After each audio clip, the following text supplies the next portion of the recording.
morning in the countryside greeted Alex with bright sunlight streaming through his grandma's old floral curtains and the piercing cry of a rooster. That orange-red comb let out such a shriek that Alex, a city kid through and through, felt a chill run down his spine. "Oh, great.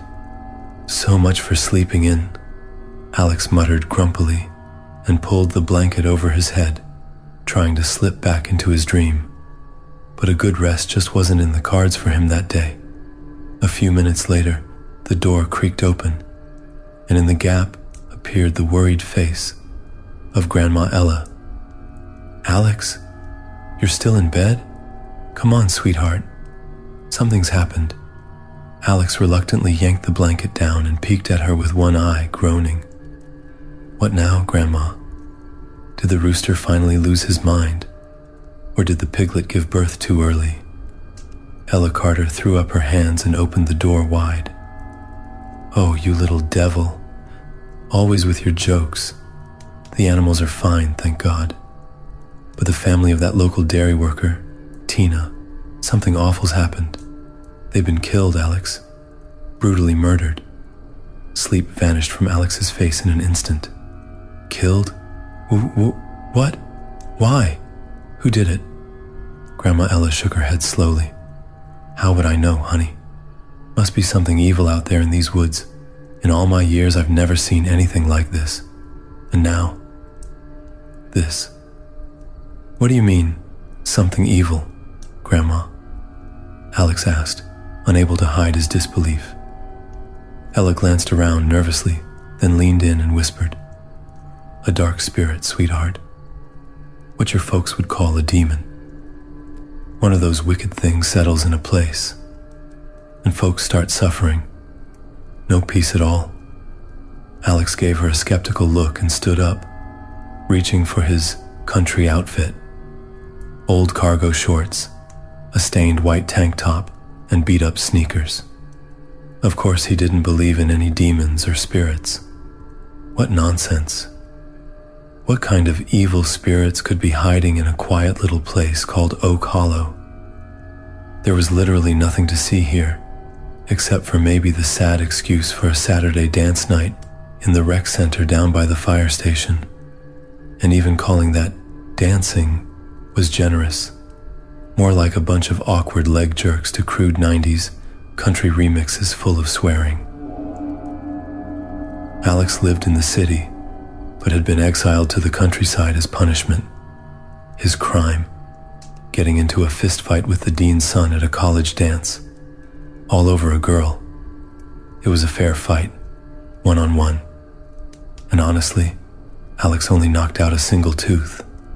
But the drama exploded like a firecracker. Campus security, an ambulance, police reports. The only thing missing was a news crew with a camera. To quiet things down, Alex's father, Anthony Reed, had to pay for the victim's dental work. And not just for that one chipped tooth. No, the whole rotten mess of a mouth, eaten up with cavities, got fixed on his dime. Because if he hadn't done it, Alex would have faced expulsion. And after that, a warm welcome from Uncle Sam and a one-way ticket to boot camp. Anthony Reed, of course, didn't chew his son out too hard. But to avoid further trouble, and to give things time to cool down, he packed Alex off to the countryside. Trying to shake off the unpleasant memories, Alex turned to his grandma over breakfast. "So, what exactly happened to Tina's family, Grandma?" Ella flinched and nearly dropped the skillet filled with steaming, fragrant potatoes. It took her a moment to respond, and when she did, her voice trembled. "Sweetheart, I already told you. They were murdered. Tina, her husband, and her mother. Some maniac broke into their house in the middle of the night, chopped up her husband first, then her mom. Arms, legs, everything. Turned the whole place into a mess. God forgive me. He didn't touch Tina much, just slit her throat from ear to ear and slipped away through the backyard into the woods. That's what folks are saying. Alex frowned. People already know that much detail? That he left through the yard and all? That's not for me to say, sweetheart. Ella sighed. Deputy Eric Miller is handling the investigation. He's the only officer we've got covering 5 towns around here. Getting up there in years, and his leg gives him trouble. 3 years ago, some poachers shot him in the knee with a hunting rifle. It never healed right. Still causes him pain. Alex threw up his hands in frustration. Great. So this big shocking case was going to be handled by a limping old deputy working rural beat. Something about that didn't sit right with him. His pride kicked in. He was a third-year law student after all, not some clueless kid. All those months of grueling lectures and case studies had to count for something, right? No way he was going to sit this one out. If there was ever a chance to prove himself, this was it, and Alex was going to get involved in that investigation. No question about it. After scarfing down a quick breakfast, Alex jumped up from the table and headed straight for the door, with purpose in his stride. Alex? And where do you think you're going? Grandma Ella called after him, startled. You promised to help me in the garden, remember? The weeds are out of control, and the fence still needs fixing. Alex froze mid-step, then quickly turned on the charm, the same trick that always worked on his parents. Grandma, I'll be right back. Just gonna swing by the river real quick, take a dip to cool off. 2 minutes tops. Ella Carter gave him a long, skeptical look. Then her tone softened, though her eyes remained wary. Fine. Go on then. But don't be gone too long, and stay away from that house. The one where it happened. You never know what might be hanging around. Alex gave a quick nod and dashed out the door before she could change her mind. The sun was shining brightly, birds were singing, and Alex's heart was pounding like it was some kind of holiday. A strange sense of excitement washed over him. The thrill of an investigation ahead. He was already imagining himself as a local hero, the kind whose photo ends up on the front page of every regional newspaper. There he'd be, standing tall, stone-faced in front of dozens of news cameras, giving an interview about how his quick thinking led to the capture of a dangerous criminal. That's the version of events Alex played out in his head as he walked toward the house where Tina and her family had lived. But as he got closer, the fantasy began to crumble, because a real crime scene looked nothing like the dramatic pictures his imaginations had painted. Parked near Tina's old house was a beat-up coroner's van, the kind that looked like it belonged in a scrapyard a decade ago. Deputy Victor Lee was limping slowly around the yard, dragging his left leg as he went. In his hands, he held a weathered notepad with yellowing pages that flapped in the wind. Every now and then, he'd scribble something down, squinting at the page and mumbling quietly to himself. Words only he seemed to understand. Alex stepped closer and carefully spoke up. Good morning, Deputy Lee. I'm Alex Carter, Ella's grandson. The deputy shot him a long, irritated look and muttered under his breath. So what? Alex or not? What do you want, kid? Alex's cheeks flushed with embarrassment. Who the hell did this old fossil think he was? A whole family had just been slaughtered right under his nose, and here he was, hobbling around, scribbling nonsense in a damn notebook. He was probably writing poetry or some retirement memoir or something. Of course, Alex didn't say any of that out loud. Instead, he offered carefully, "It's just, I'm a student, studying law, planning to join the force, actually. Thought maybe I could get some field experience." A nasty grin crept across the deputy's face, sharp and mocking, like a fresh wound. Field experience, huh? Well, aren't you modern students something else? And tell me, intern, who's gonna be responsible for your ass if something happens? Your grandma would skin me alive, and then your folks on top of that. Nothing's going to happen to me, Alex replied quickly, lying without hesitation. I'm actually the university's champion in Sambo. The grin widened, showing yellow, nicotine-stained teeth. Oh, well now. That changes everything, doesn't it? Sambo, you say? Maybe you can show me a few moves when there's time to kill. A cold sweat broke out on Alex's forehead. He realized the deputy was toying with him, mocking him right to his face. Sure, he could have snapped back, but that would get him nowhere. He'd blow his only chance to learn something, and probably get himself in trouble too. Whether he liked it or not, Deputy Victor Lee was someone people in these parts both respected and feared. There were even rumors that those poachers who'd shot his knee, he tracked them down and drowned them in the swamp. Not all at once, but slowly, day by day. Tied them up, lowered them into the thick bog where worms and leeches of every size and color devoured them alive. Whether that story was true or not, no one could say. But Alex had heard his grandma say one thing more than once. In this town, rumors don't come out of nowhere. The deputy stared at Alex a moment longer, then finally sighed, shoved his notepad into his shirt pocket, and waved him toward the house. All right, kid, if you're that eager, come on in. Maybe you'll be useful after all. Just don't go touching everything. The county forensic team already swept the place. But still, better safe than sorry. Alex's eyes lit up with excitement. Finally, he was getting a chance to be part of a real investigation. The guys back at the university were going to lose their minds. A triple homicide. Cases like this didn't happen around here. Not ever.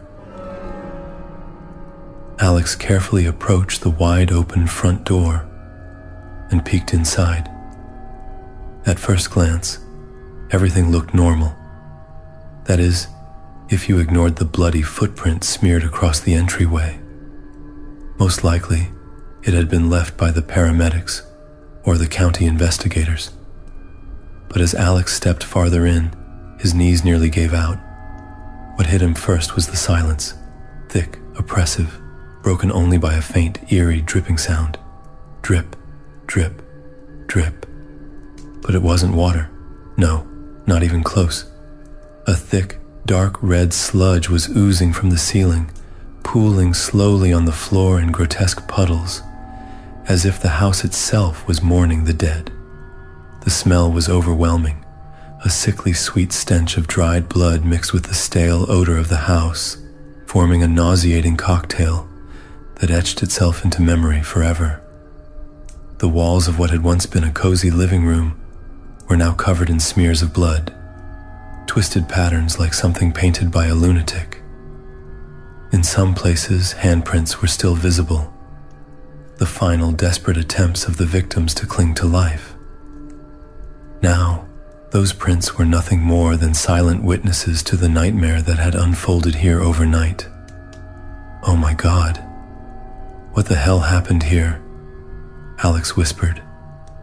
The floor beneath his sneakers crunched strangely, not from debris, but from shards of bone, dried blood, and shredded fabric. At the center of the room, on what had once been a light-colored rug, there was a deep crimson pit.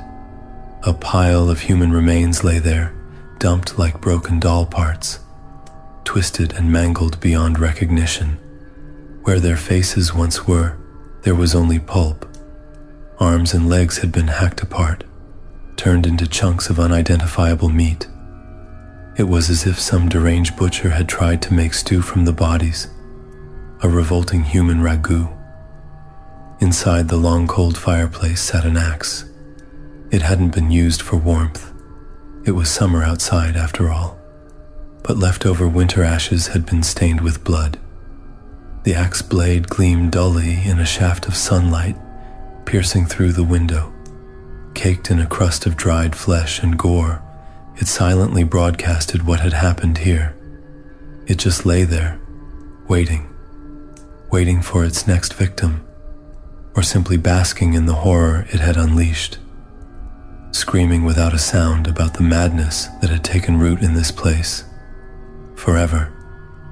Alex knew, deep in his gut, no one would ever live here again. This house was done. It had become a cursed place, poisoned by horror, soaked in death, and marked for eternity. The late dairy worker Tina lay a few feet from the fireplace, just half a meter from where the axe had been left. Her throat had been slashed nearly from ear to ear, so deep in fact that the gash exposed not just muscle and sinew, but also the nicks left by the blade in her cervical vertebrae. Alex stepped over a pool of blood and moved in closer. One detail immediately caught his eye. Her hands were stained with blood. She probably tried to cover the wound on her trachea, Alex thought to himself. She was so terrified she couldn't move, came the quiet voice of Deputy Lee behind him. Alex spun around and met the deputy's gaze. But why didn't she fight back? Alex asked. Couldn't she have tried to run? Victor Lee sighed deeply and pointed a knotted finger toward the axe. Maybe she could have, but whoever came here that night wasn't some amateur. That axe, it's massive, heavy forging too. You can still see the maker's stamp. Brand new. Swinging that thing would take someone strong. Big guy. Real strong. Wait, what about that stamp? Alex jumped on the detail. Does it trace back to anyone? The blacksmith, maybe? The deputy smirked. Smart thinking, kid. The stamp is interesting, yeah, but it's a dead end. Turns out the axe was forged by a local blacksmith. Name's Ben Parker. From what I can tell, it was custom ordered by Tina's husband. You don't think the blacksmith did it? Alex asked quietly. Impossible, Deputy Lee replied without hesitation. Ben was at my house that night. We've been old friends for years. He promised to forge me a knife for my retirement, for hunting. He brought it by last night, and we sat around talking over a bottle. Till almost dawn, actually. He left. I passed out, and that's that. He gave Alex a pointed look. The family was murdered right around midnight. Forensic team confirmed it. So yeah, Ben's got an alibi. Alex winced at the image in his mind. Well, okay, not the blacksmith. But any other leads? Like footprints or prints? Anything? Victor nodded approvingly and replied, almost like he was talking to a rookie officer. Almost nothing, kid. No footprints, no fingerprints. It's like the killer floated in and out of the house. Not a trace left behind. And there's blood everywhere. The forensics crew was covered head to toe. But the killer slaughtered a family and vanished without a mark. Next morning, one of the neighbors heard their dog howling like mad.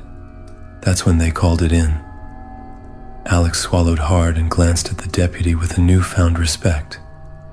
Maybe this old guy wasn't so clueless after all. Despite the limp, the man had the instincts of a bulldog and a grip just as strong.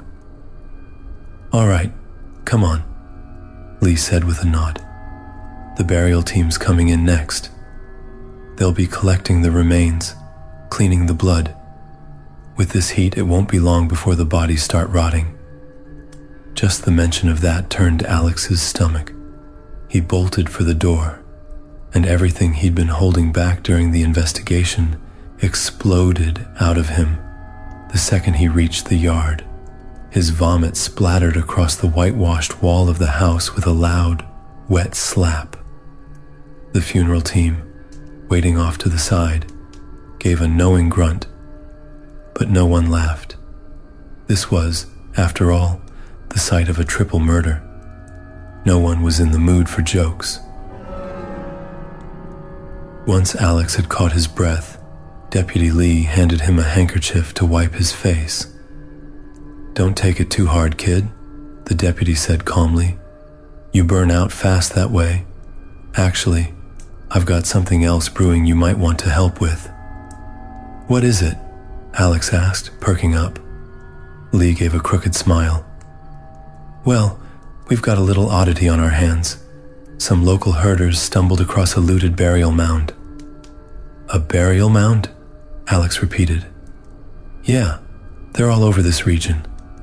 Back in the day, those mounds were used for mass burials, kind of like ancient grave pits. Nomadic tribes, old settlers, religious communities, that kind of thing." The answer made Alex uneasy. He'd been visiting his grandmother here for years and had never once heard about ancient graves or mass burials. Usually it's treasure hunters who dig them up. The deputy continued, "Looking for old coins, artifacts, relics. If you know where to look, you can find all kinds of stuff." Alex fell silent, thinking. Something about this felt off. Someone loots a burial site, and almost immediately, there's a brutal triple homicide in town. Coincidence? Unlikely. I bet the deputy noticed the connection, Alex thought. He just isn't saying anything. After discussing it a bit more, they agreed it would be better to check out the mound closer to sundown, once the heat started to ease. Right on time, Deputy Lee pulled up to Grandma Ella's house on his old motorcycle with a sidecar, honking twice to signal his arrival. "I told you not to go sticking your nose where it doesn't belong," Ella muttered anxiously, watching her grandson with worry in her eyes. But Alex just waved her off. Throwing on a long-sleeved shirt, he headed straight for the door. His heart was pounding like crazy as he jumped into the sidecar, and Deputy Lee hit the throttle hard.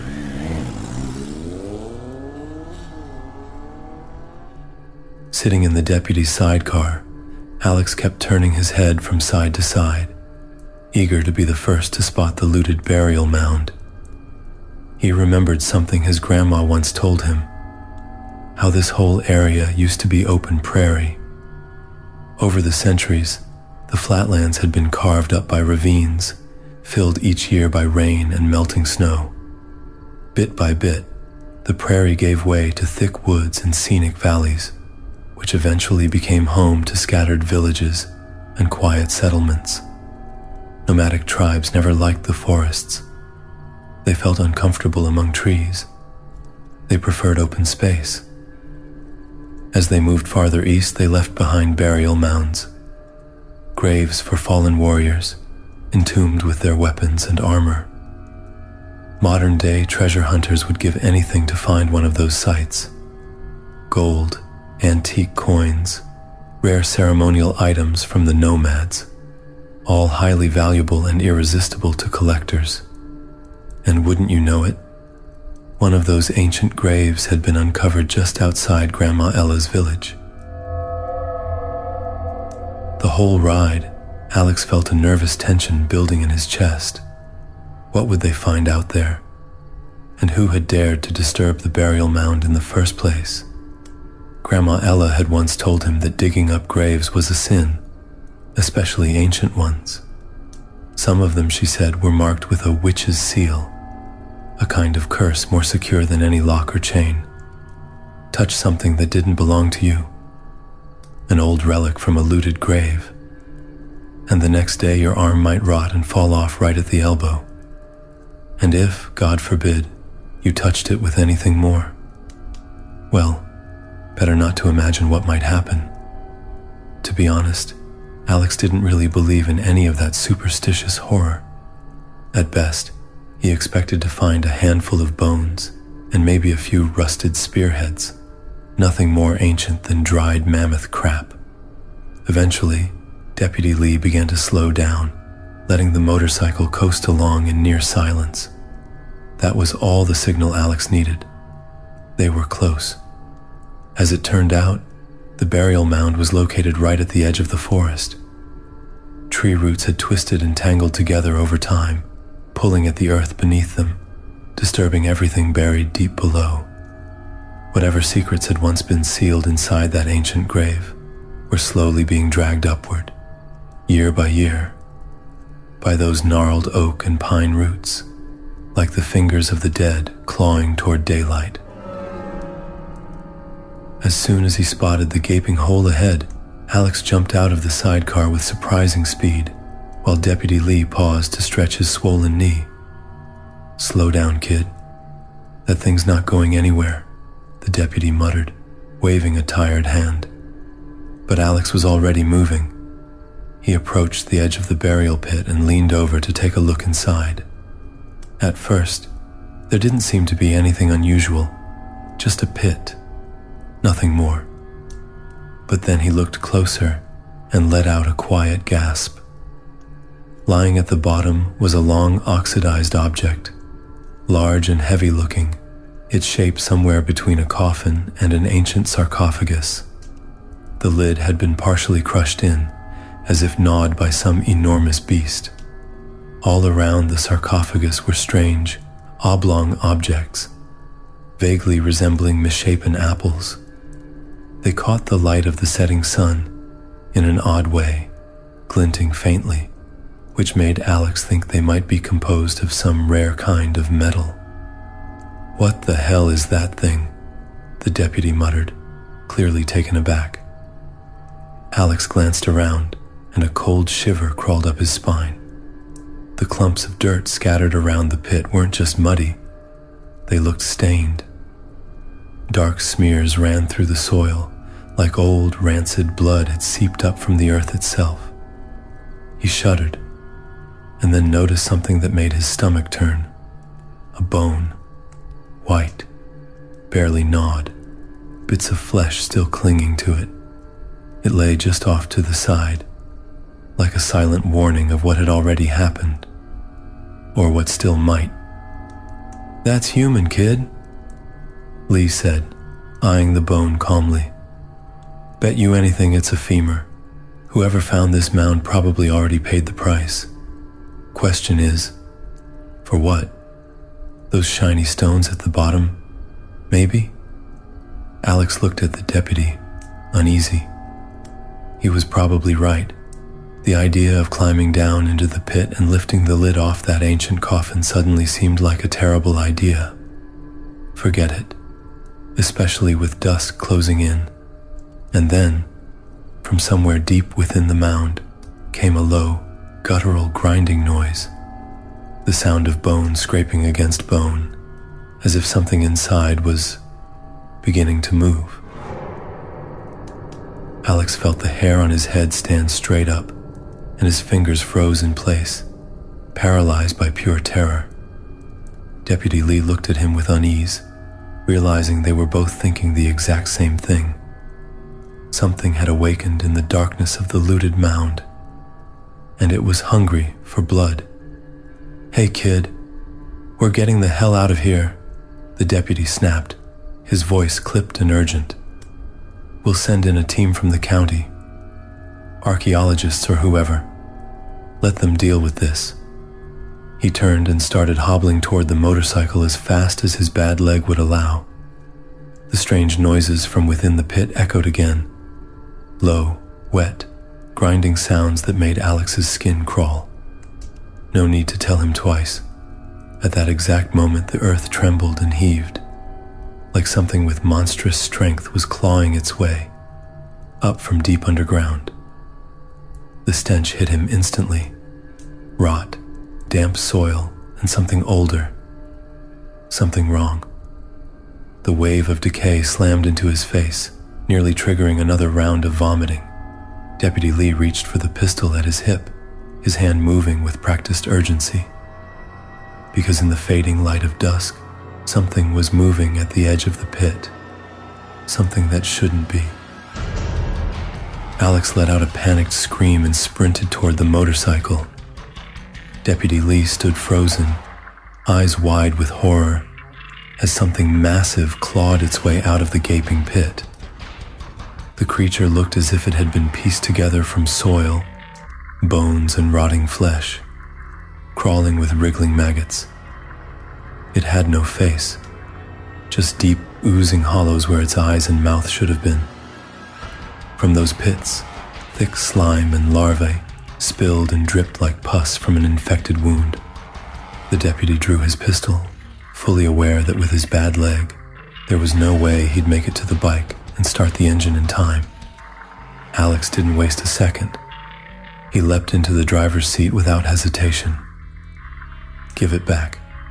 What you took," the thing growled, standing at the edge of the mound. Deputy Lee shook his head in confusion, then pulled the trigger. The gunshot rang out through the twilight, slicing through Alex's ears like a whip crack. The bullet struck the creature in the neck, but it had no effect. Worse, the shot only seemed to enrage it. The thing let out a guttural roar, a sound so primal and hateful that Alex nearly lost control of himself right there. As he kicked the engine into life, he realized with a sinking heart, one of them was not getting out of this alive. The deputy fired again, but in a flash, the thing closed the distance and tackled him to the ground, smothering him in a mass of reeking, decaying flesh. Alex looked back and froze. The coffin still lay in the pit, closed, undisturbed, which could only mean one thing. Whatever that thing was, it hadn't come from inside the grave. The motorcycle engine roared to life on the first try, but even its desperate growl couldn't drown out the screams of Deputy Lee, now caught in the grip of the thing from the mound. Tears streamed down Alex's face as a brutal realization struck him. If he rode off now and left the deputy behind, he'd never be able to live with himself. Clenching the handlebars, Alex yanked the front wheel around, making a tight arc to face the festering monster head-on. "All right, you stinking freak. Come on, take me," he growled through clenched teeth. "Or are you too scared?" The creature turned its gore-soaked head toward him, its eyeless face twitching as it hissed something in a language Alex couldn't recognize, a deep, rattling curse that made his blood run cold. Seizing the brief distraction, the deputy squeezed off 2 more shots. The bullets tore into the monster at an angle, punching through its chest and blasting out the back of its head, sending a shower of pus and worms into the air. "Alex, get out of here. Don't be a damn hero," Lee screamed. But Alex wasn't listening anymore. He twisted the throttle hard and launched forward at full speed, straight at the abomination from the grave. The monster clearly didn't expect the sudden charge. The sidecar slammed into its torso with a sickening crack, lifting it off its feet and dragging its broken body toward the tree line, away from the pit and away from the bloodied deputy. Alex didn't care where he was going. He just kept the bike moving, tearing through brush and dirt, hauling the crushed thing behind him. Rotten flesh and blackened blood splattered in every direction as the creature bellowed in pain, losing chunks of itself with every bump and jolt. Bones snapped and twisted around the axle, and the engine screamed in protest. But Alex didn't slow down. Ahead, he spotted a massive oak tree, solid, immovable, and in that moment, Alex knew this was the finish line. Branches whipped across Alex's face, tearing into his cheeks and lips until they were a bloody mess. The engine burned hotter with every second, but Alex screamed along with it. Man and machine fused into one. The impact with the tree was brutal. Alex was launched from the seat, skidding across the dirt and bark, half his face scraped raw, along with 3 of his teeth. But he'd done it. He'd finished it. A deafening crunch followed as the motorcycle and sidecar crumpled around the base of the oak tree, smashing the creature between twisted steel and unyielding bark. The thing howled and gurgled, trapped in its new metal coffin, thrashing to free itself. Pus poured from its wounds, sizzling as it splattered against the motorcycle's red-hot engine. It hissed like a boiling kettle, filling the air with an unbearable stench. The stench of rot, death, and ancient filth. The monster shrieked in agony, still trying to break free. But the wreckage had crushed its body beyond repair. It was nothing but ruined meat now, twitching inside a cage of steel and bone. Soaked in blood, Alex rose to his knees, spitting out fragments of his shattered teeth. A sharp chemical scent hit his nose. Gasoline.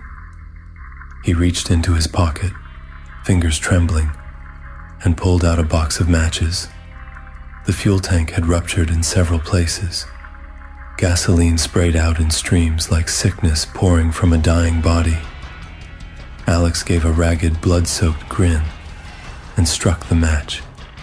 The monster groaned something unintelligible, expelling a fresh wave of thick pus mixed with soil and spilled fuel. The fumes were so thick that the fire ignited instantly. The match didn't even reach the ground. The explosion hit with brutal force. A wave of heat slammed into Alex's back as he ran, nearly knocking him off his feet. The air filled with the stench of burning rot and melted rubber, sharp and toxic. A thick plume of black smoke shot up into the sky, swirling like some unholy signal to the heavens. Deputy Lee was right where Alex had left him, though now he was sitting upright, trying to wrap a torn piece of his uniform shirt around his injured arm. The wounds on his chest looked nasty, but thankfully hadn't hit anything vital. When he saw Alex's swollen, bloodied face, the deputy gave him a crooked grin. "Well, great. You wrecked my damn motorcycle, kid. What am I supposed to ride around the county on now?" Alex shook his head, panting. "Time to retire, old man. But first, let's get you to a hospital before that wound turns septic." Deputy Lee grimaced in pain and slowly pushed himself up from the ground. "I'll live, kid. I've had worse. But tell me, what the hell was that thing? And what's still hiding in that cursed coffin?" "I don't know, Deputy," Alex said, catching his breath. "But we could go look, though it's already dark." "Don't even think about peeking in there," Lee snapped, waving it off. "Grab me a sturdy branch, something I can use as a cane. We're walking back to the village, and I've got a feeling I know who started all this mess." "Oh yeah?" Alex asked. "Who?" The deputy hesitated, casting a wary glance back toward the looted mound before lowering his voice. "The blacksmith. Ben Parker. My guess? Someone from the local riffraff found that grave, opened it out of greed, and ended up as worm food. Look around. Bones everywhere. That's no accident. Ben must have heard about it and came sniffing around for metal. Remember those round objects at the bottom of the pit? I'd bet anything there's some kind of ancient iron. Ben used that stuff to forge the axe he gave Tina's husband, and the knife he made for me." He winced. "Not long after, Tina and her family ended up dead, and I guess I was supposed to be next. So we basically walked into the monster's lair ourselves," Alex muttered, connecting the dots. "You're thinking straight, kid," Lee said, nodding. "That thing, whatever it was, must have been a guardian, protecting the tomb, and those iron relics. Ben, the idiot, melted it all down to make gifts. Should have at least warned us. Poor Tina. She didn't deserve to die for this." A chill ran down Alex's spine. If that thing was just a guardian, Then what exactly was it guarding? And who, or what, still lay sealed inside the sarcophagus? Alex wasn't about to climb back into that pit in the dark. No way. Instead, using the flashlight on his phone, he did what he could, shoveling loose dirt and branches over the grave, covering the mound as best he could. His main goal was to make sure the sarcophagus couldn't be seen from the edge of the pit. The last thing he needed was some curious idiot climbing in and waking up whatever was still down there. The damage Ben the blacksmith had caused was already more than enough. He'd forged weapons from stolen iron that clearly wasn't meant for the living, and death had come in the night to collect. Alex remembered something: the axe. As far as he knew, it was still inside Tina's house. Maybe the creature had just wanted revenge. Maybe the ancient artifacts were still here, somewhere in this world. Alex didn't know, and right now, he didn't care. He broke off a sturdy branch and handed it to Deputy Lee, who took it like a makeshift cane.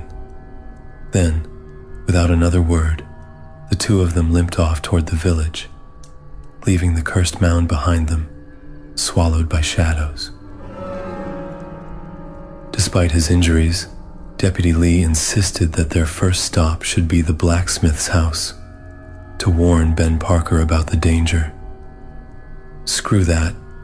Let him live his life. We killed the damn thing, Alex muttered, doing his best to support the wounded officer. But when they reached Ben's cabin, it was clear that any warning had come far too late. The porch was soaked in blood, and the inside of the house looked like a tornado had torn through it. Everything was smashed, overturned, chaos, and ruin. They found Ben almost immediately. He was pinned to the wall with a pitchfork driven through his abdomen, so deep that his intestines had slid down, the wooden handle like thick gray snakes. His eyes were gone. His mouth had been stuffed full of ash, packed so deep it reached down his throat. The top of his head had been partially scalped, and the glistening skull beneath shimmered with blood under the dim light of a swaying lamp. Well, looks like Ben paid the price, Deputy Lee whispered bitterly. We didn't make it in time, Alex. He closed his eyes and slumped down onto a nearby chair, completely spent. Alex sniffed hard through his broken nose, avoiding the gaping, empty sockets of the dead man pinned to the wall. At that moment, a soft sound echoed from the next room. It was quiet, almost delicate, like someone running their fingers through a handful of coins, letting them clink and gleam beneath the lamp's light. A chill crawled down Alex's spine. As far as he knew, Ben had lived alone. So who, or what, was moving around in the other room? A cat? Or something much, much bigger? Alex's lips began to tremble involuntarily as he stepped toward the door and grasped the handle, ice cold to the touch. Deputy Lee tensed up beside him, his hand instinctively going to his sidearm again. Slowly, Alex pulled the door open. It creaked loud and long on rusted hinges, and in that instant, bathed in the pale light of the moon pouring through an open window, Alex saw something that froze the blood in his veins. His insides turned to jelly. The strange creature stood with its back to Alex, but even in profile, it was clear. This thing wasn't human. It was a malformed abomination, a genetic mistake, or something far worse. Its skin looked stretched tight, like drum leather pulled over bone. Those bones twitched and jerked beneath the surface, moving in a feverish, asynchronous rhythm. 3 human heads rose from its warped torso, each one twisted into a frozen scream. All 3 necks sprouted from a single chest, tangled together like the rotted roots of an ancient tree. Beneath the thin, veiny skin, Alex could make out the outline of 3 separate bodies merged into one. Throbbing hearts, tangled intestines, and bloated stomachs, all pressed and pulsating together. The stench in the room was unbearable, a mix of rot, metal, and something far older. The creature, whatever it was, held a burlap sack in its clawed hands and was carefully stuffing it with chunks of dark ore, the same ore Ben had pulled from the burial mound. Alex squinted. At the bottom of the sack, he saw Tina's axe and the hunting knife the deputy had been given. Whatever this 3-headed mutant was, some nightmarish fusion of conjoined siblings, it had come back for its belongings, and it intended to return them to the tomb, no matter the cost. Its voice was impossible to decipher, just a string of wet rasping, chopped syllables, and a strange monotone, muttering, that sounded eerily like a prayer. Alex stood frozen, unable to move, as the creature finished gathering its things. Then, shuffling toward the window, it heaved its grotesque form up and over the sill in a single, unnatural motion. Sure, Alex could have turned back, grabbed the deputy's pistol, and tried to shoot it, but he didn't. Something deep inside him understood. The creature wasn't here to kill anymore. It had taken back what was stolen, and now it was going home, back to the darkness, back to the steel coffin at the bottom of the mound.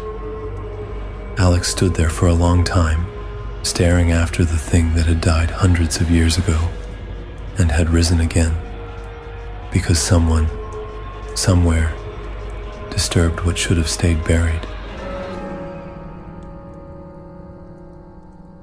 The next morning, following the deputy's instructions, Alex gathered a few of the local kids and made his way back to the ancient burial mound, shovel in hand. He was the first to step forward. With a deep breath, he tossed a clump of soil onto the coffin lid, hidden just beneath the surface. A dull thud echoed back. Alex allowed himself a small smile. He knew exactly what was resting beneath that earth now. What sort of 3-headed monstrosity had slithered back into the steel coffin to sleep? The others followed his lead. In just a few minutes, they had reburied the grave, piling up dirt and laying a small cairn of rocks on top. A crude monument, but one with purpose, a warning. From that day on, no one dared approach the site. The villagers understood. Some ancient evils are best left undisturbed, and even curiosity has a price. As for Alex, he returned to the city. His grandmother wept with relief when he walked through the door, and the deputy, now officially retired, still calls from time to time, complaining about the boredom of old age. But Alex never forgot, and sometimes on quiet nights, he'd dream of that mound, of bones twitching in darkness, and the low, wet rustle of something still alive, deep beneath the earth.